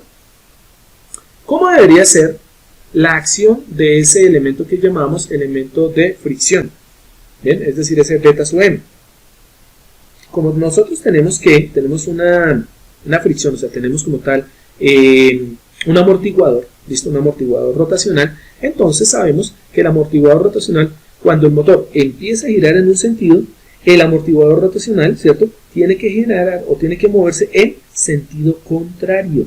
Entonces, por lo tanto, por efecto como tal de la fricción de los piñones, vamos a tener que se genera una fuerza en este sentido, ¿no? Entonces, la fuerza θ sub m será en este sentido por efecto del rozamiento. Obvio, el rozamiento siempre se va a oponer directamente al movimiento del motor. ¿Ok? Pero a su vez, ¿qué tenemos? Tenemos lo siguiente, y es que como el motor va a estar conectado a nuestro sistema torsional, a nuestro eje torsional, ¿cierto? Nosotros vamos a tener lo siguiente: cuando el motor se impulsa hacia abajo, ¿listo? Se mueve en este sentido, nuestro resorte pues se va a mover en sentido contrario, ¿no? Claro, porque él siempre se va a oponer, o sea, hasta que el motor no se desplace cierta cantidad de movimiento, no se va a mover el eje se va a torcer, va a doblarse, va a girarse como tal, ¿cierto? Pero no se va a mover, entonces este eje siempre va a generar directamente un movimiento en sentido contrario, ¿listo? Siempre se va a oponer directamente al movimiento del motor. Y vale, ahí ya tenemos los primeros elementos, son los dos elementos que se oponen directamente al torque o par aplicado del motor, ¿ok? Bueno, ¿y ahora qué tenemos? Nos vamos a parar directamente sobre la... bueno, esto tiene una inercia, ¿no? Casi se me queda por fuera. Aquí tenemos una inercia, perdón, I sub M, y bueno, aquí tenemos nuestra inercia de carga I sub L, y aquí interactúan simplemente dos fuerzas. Lo primero, obvio que cuando después de un tiempo el motor empieza a desplazarse, se mueve este eje, y tiempo después de que se mueva este eje, la carga tendrá un movimiento. ¿En qué sentido tiene el movimiento de la carga? Pues que si el motor se mueve hacia la izquierda, pues la carga se moverá hacia la izquierda y viceversa, ¿no? Entonces, por lo tanto, como supusimos que el motor se movía en este sentido hacia abajo, ¿listo? En este sentido, nosotros pues obviamente sabemos que la carga se va a mover en ese sentido. Eso significa que aquí θ sub L irá en la misma dirección, ¿ok? No puede ir en direcciones contrarias, eso sería imposible, al menos para ese sistema que estamos planteando, ¿vale? ¿Y qué es lo otro que tenemos en cuenta? Una vez que el motor ha aplicado movimientos sobre nuestro eje, ¿a qué se debe que la carga se mueva en ese sentido? Se debe a que el eje se está moviendo en el mismo sentido, o sea, el motor se mueve, digamos, tomemos la flecha que es hacia abajo, ¿ven? El motor se mueve hacia abajo, ¿sí? Este eje le genera pues una fuerza contraria en este punto. Pero una vez que yo obligo como tal que el eje se mueva, ¿en qué sentido se tiene que mover el eje para que la carga se mueva en el mismo sentido? Pues obviamente en este punto el eje tiene que moverse hacia abajo para que la carga se mueva también hacia abajo. No habría otra forma de hacerlo, ¿ok? Entonces, bajo estas condiciones, chicos, es que nosotros ya tenemos aquí nuestro otro movimiento, ¿no? Entonces aquí tenemos el movimiento de la carga con respecto al eje van en el mismo sentido, el movimiento del motor con respecto al eje van en sentidos contrarios, ¿ok? Bueno, ¿dónde es que está la fuerza aplicada? Está en el motor, ¿listo? ¿Cómo tenemos definida nosotros la fuerza sobre un elemento de resorte, sobre un resorte? Entonces, como esto es un resorte acá, nosotros sabemos que la fuerza en este resorte, que pues es un resorte torsional, es un eje flexible, va a ser igual a la constante del resorte, que será K, multiplicado por ¿quién? Multiplicado por la diferencia entre los momentos angulares, los movimientos angulares. Es decir, tengo en el extremo izquierdo a θ sub m como el movimiento del motor, y tengo al extremo derecho de este elemento torsional a θ sub L como movimiento de la carga. ¿Dónde es que está la fuerza? ¿En el motor o en la carga? Obviamente la fuerza está aplicada acá. Mírenla acá. ¿Eso qué quiere decir? ¿Que quién va primero? ¿Iría primero θ sub m o iría primero θ sub L? Como primero se mueve el motor y tiempo después se mueve la carga, pues obviamente vamos a hacer la diferencia, o va a quedar la diferencia entre θ sub m menos θ sub L. Entonces tendríamos acá que el sistema sería K multiplicado por θ sub m menos θ sub L. Y esa sería la fuerza sobre nuestro resorte torsional. Bueno, ya tenemos casi todo, ¿no? Ya está listo. Ya podemos empezar a implementar todo. Entonces, bien, ¿cómo queda definido entonces en nuestro motor? Vamos a crear las dos ecuaciones diferenciales, uno para la inercia del motor y otro para la inercia de la carga. Es decir, hay una ecuación diferencial para el motor. Entonces, igualmente, vamos a aplicar el mismo criterio que estamos aprendiendo ahorita. Decimos, las fuerzas externas aplicadas sobre el motor, vamos a ponerlo como torques, esto que son fuerzas rotacionales, ¿no? Entonces, las fuerzas externas aplicadas sobre el motor terminan siendo igual directamente a el movimiento sobre el motor. Entonces, en este caso estaríamos hablando del torque del motor. ¿Listo? Todas las fuerzas externas al motor terminan siendo igual a las fuerzas aplicadas sobre el motor, ¿no? O sea, las fuerzas que hay en el motor, porque estamos parados sobre la inercia I sub L. Entonces, bajo esa consideración, pues vamos a mirar qué fuerzas están alrededor de nuestro motor. Entonces, si ustedes observan, alrededor de nuestro motor, pues ¿qué hay? Hay tres fuerzas, ¿no? Hay tres fuerzas. ¿Cuáles son? Miren, la fuerza esta, que es la fuerza aplicada, T sub M, hay una. ¿Cuál es la otra? La otra es la fuerza contraria que nos genera nuestro amortiguamiento, nuestra fricción. Y la otra, pues obviamente la que nos está generando, aquí voy a dibujar esta mejor, nuestro resorte torsional. Hay tres elementos de fuerza. Y todo eso queda igualado a T sub M, ¿listo? Perdón, a T sub M no, sino a la fuerza de T sub M. Aquí voy a cambiar un momentico porque es que si pongo este T sub M lo voy a equivocar, lo voy a confundir con el otro T sub M. Aquí vamos a poner, es el momento del motor, ¿no? Ahí está. La sumatoria de todos los elementos de movimiento tiene que ser igual al momento en el motor, ¿no? Momento en el motor. Porque estamos hablando de la fuerza propia del eje del motor, ¿no? El de la inercia, donde se genera la inercia. El momento del motor. Entonces, ahora sí. Tenemos 1, 2, 3 fuerzas aplicadas que son las que irían directamente sobre las fuerzas externas y pues el momento del motor tiene y depende directamente de su propia inercia, ¿no? Entonces, bajo esas condiciones, pues nuestra ecuación es bien sencilla. Porque la ecuación nos dice lo siguiente. Vamos a sumar las tres fuerzas. Entonces, ¿qué tenemos? La primera fuerza es la fuerza generadora, ¿no? La fuerza generadora es T sub M y va hacia abajo y pues vamos a asumir que esas fuerzas son positivas. Recordemos, la fuerza que genera el desplazamiento del motor en un sentido va a ser positiva y todas las fuerzas que vayan en sentido contrario a la forma en que la fuerza aplicada en el motor T sub M vaya, pues van a ser negativas. Entonces, ¿qué tendríamos? Tendríamos que la sumatoria de fuerzas sería la fuerza o par generado por el motor, ¿cierto? Menos, y aquí le restaríamos ¿qué? La fuerza sobre el amortiguador. Lo que pasa es que no la hemos descrito todavía. No, aquí lo que describimos es que hay una fricción, pero no hemos dicho la fuerza. ¿A qué es igual la fuerza rotacional? Perdón, el amortiguamiento rotacional. El amortiguamiento rotacional, al igual que su contraparte traslacional, va a ser esta constante de fricción multiplicado por ¿quién? Por la velocidad. Fricción multiplicado por velocidad, ¿no? Y recordemos que la velocidad es la primera derivada del movimiento. Entonces, como el movimiento es θ sub m, pues la fuerza, debido específicamente a ese amortiguador de esa fricción, va a ser Vm, que es la constante de fricción, ¿listo? Multiplicado directamente por la primera derivada de la posición. Y como estamos en el motor, pues la primera derivada de la posición en el motor, pues será de θm con respecto a dt. ¿Listo? Y a esto, bueno, ¿qué nos quedaría? La fuerza, ¿cuál sería la otra fuerza? La fuerza en el resorte, ¿no? Menos, ¿por qué menos? Porque miren que la flecha va hacia arriba y el B sub m también va hacia arriba y el torque va hacia abajo, por lo tanto queda menos, ¿listo? Menos. Y la fuerza en el eje ya la hemos definido, ¿no? Era K, factor de θ sub m, menos θ sub n, ¿listo? Ya tenemos los tres elementos de fuerza sumados y esto tiene que ser igual al momento del motor. Y el momento del motor es la inercia del motor multiplicado por la segunda derivada del movimiento, que sería θ sub m con respecto a dt2. ¿Listo? Ahí están las tres fuerzas. Bueno, la ecuación diferencial de nuestra carga. Y en la carga está muy sencillo porque la suma como tal de elementos que aparecen directamente acá en la carga tiene que ser igual pues al momento como tal en la carga. Entonces, la sumatoria de todos los movimientos de torque, recuerden que T es torque, no tensión, ¿no?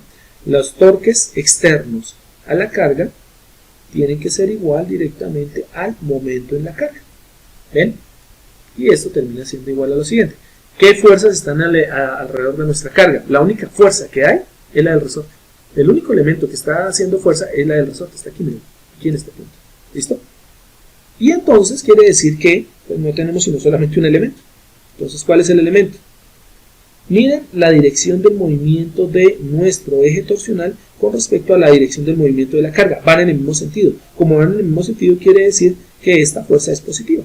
Por lo tanto, la fuerza F de K, que sería K factor de θm menos θn, ¿hay más fuerzas? No hay más fuerzas, pues termina siendo igual a lo que sería el momento de inercia del sistema, de la carga. Y en ese caso el momento de inercia de la carga va a ser igual a la inercia de la carga multiplicada por la segunda derivada, ¿listo? ¿De quién? ¿Del movimiento de quién? De la carga, con respecto a dt2. Esta ecuación salió rapidísimo, ¿no? Hubiese salido un poco más larga, por ejemplo, si asumimos que la carga también se frena, por ejemplo, tiene un freno, un electrofreno, alguna cosa, pero para el ejercicio, pues sirve, ¿no? Entonces, bien, el sistema de ecuaciones, pues ya simplemente lo armamos y nos queda lo siguiente. Empezamos con la derivada segunda, ¿no? Para el primer caso, sería I sub m multiplicado por la segunda derivada. Ah, perdón, espérame, porque vamos a utilizar la versión teta, ¿no? Teta punto. Vamos a utilizar las expresiones en notación de ¿qué? De Newton. Entonces sería I sub m por la segunda derivada de θ sub m. Entonces sería θ sub m punto ¿Listo? Ahí quedó como un Mickey Mouse todo raro. Y pasamos todo lo otro. El torque no, porque es una fuerza externa, por lo tanto el torque queda quieto. Entonces pasamos primero a las primeras derivadas. Entonces aquí como tenemos menos beta m por la primera derivada de teta m, entonces quedaría más, ¿no? Entonces quedaría más beta m, la fricción del motor, multiplicado por teta sub m, solo un puntico porque es la primera derivada, y este menos k teta m menos teta l pasa como positivo, entonces nos quedaría más k, ¿no? Más k factor de teta m menos teta l, como yo quedo positivo lo dejo así, no hay problema. 1, 2, 3, ahí están 1, 2, 3, y esto terminaría siendo igual a T sub m, al torque del motor, la fuerza del motor aplicada, ¿no? Bueno, el de abajo está muy chimbo, está muy fácil, simplemente nos queda inercia I sub L multiplicado por teta sub L punto, listo, como no hay fricción, pues no aparece la constante de fricción, este K está positivo, pasa al otro lado como negativo, entonces lo dejamos positivo, invirtiendo directamente la posición de teta m y teta l, entonces nos quedaría más k factor de teta sub l menos teta sub m, y esto termina siendo igual a 0. ¡Listo!